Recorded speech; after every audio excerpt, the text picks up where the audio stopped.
हमारे video blog चुनाव भारत का में आपका स्वागत है। आज मैं बात करने वाली हूं मध्य प्रदेश की भोपाल सीट की। मध्य प्रदेश में भोपाल की सीट में चुनावी मुकाबला बहुत दिलचस्प होने वाला है।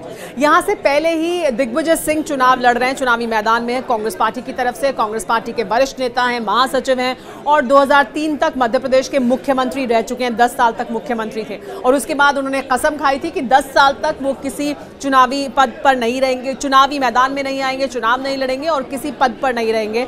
और उसके बाद 2014 में उन्हें राज्यसभा भेजा गया 10 साल पूरे होने के बाद। लेकिन अब वो मैदान में हैं, चुनाव लड़ रहे हैं।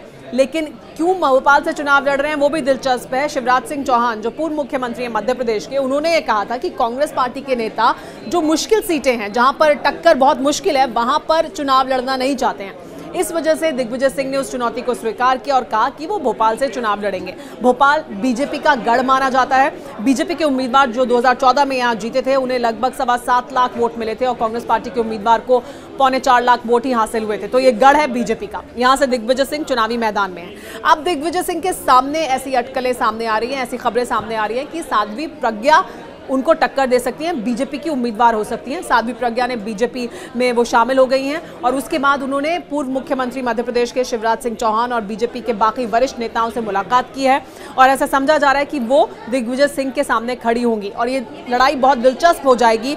क्योंकि साध्वी प्रज्ञा कौन है? 2008 में मालेगांव ब्लास्ट केस में सबसे पहले उनका नाम आया, उन्हें इसके आरोपी बनाया गया था। 9 साल तक वो जेल में रहीं, अभी जमानत पर बाहर हैं। 2007 में एक जो हत्या का मामला था, आरएसएस प्रचारक थे सुनील जोशी, उनकी हत्या का मामला, उसमें भी उन्हें आरोपी बनाया गया था, लेकिन सभी आरोपों से वो बरी हो गई।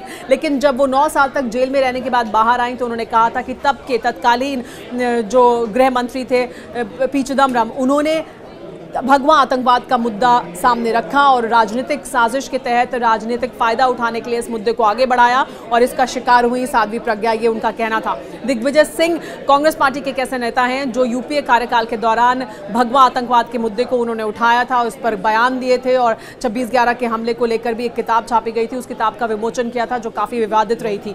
तो खुद दिग्विजय सिंह भगवा आतंकवाद का मुद्दा हो, उस पर बहुत ज़्यादा विवादित चेहरा रहे हैं और उनके सामने अगर साध्वी प्रज्ञा चुनावी मैदान में होती हैं, बीजेपी की उम्मीदवार हैं, बीजेपी के गढ़ से चुनावी मैदान में अगर टक्कर देती हैं दिग्विजय सिंह को, तो ये दिलचस्प हो जाएगी लड़ाई भोपाल की बहुत ज़्यादा। आज के इस वीडियो ब्लॉग में मेरी तरफ से इतना ही।